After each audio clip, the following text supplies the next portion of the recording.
Maintenant que la nouvelle voie maritime du Saint-Laurent est une possibilité qui se réalisera prochainement, les experts ont tenté d'en prévoir les répercussions sur le commerce de Montréal. En effet, la métropole risque de voir une partie de son trafic maritime lui échapper en permettant aux cargos de remonter plus à l'intérieur des terres.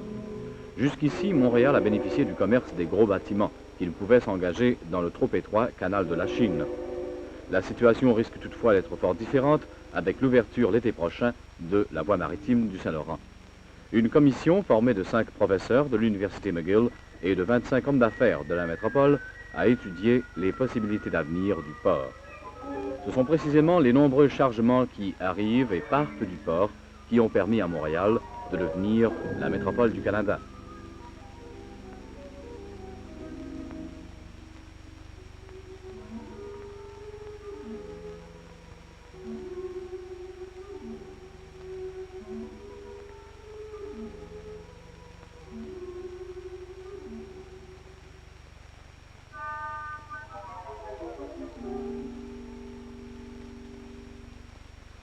Le Conseil des recherches de Montréal entrevoit la réduction possible d'une partie du commerce tout en prévoyant une augmentation des échanges de grains.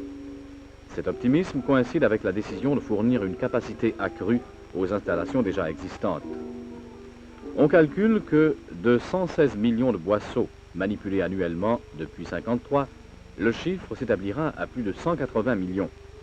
L'augmentation de 65 millions s'expliquerait par le fait que le transport océanique demandera à l'avenir plus d'espace sur les navires. En conséquence, ces derniers auront tout intérêt à décharger leur cargaison à Montréal afin de conserver un meilleur profit pour le transport en haute mer.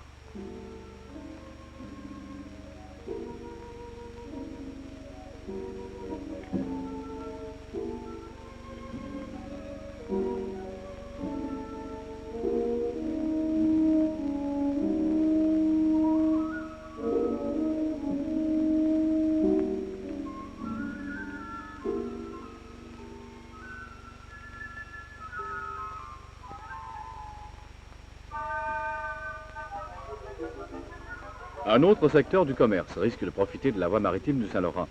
À quelques milles en aval de la métropole se trouve Contrecœur, qui constitue un important lieu d'entreposage pour le minerai. Plusieurs navires font la navette sur la côte nord jusqu'à cette île. Ils transportent du minerai qui est transbordé à Contrecœur avant d'être expédié à une aciérie.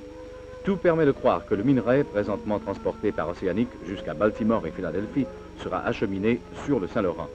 La nouvelle orientation s'expliquerait par l'économie à employer la future voie maritime.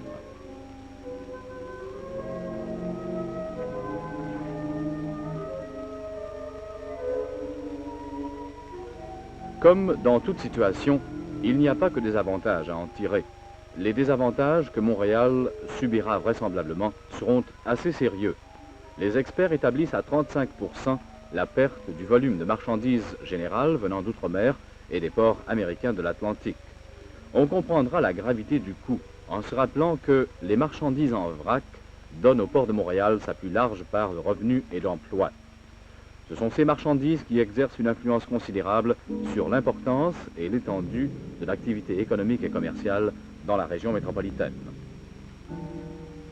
La ville qui profitera davantage de la voie maritime sera Toronto.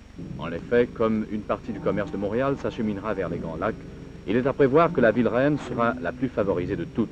En outre, il semble inévitable que des lignes océaniques soient prolongées jusqu'à Toronto.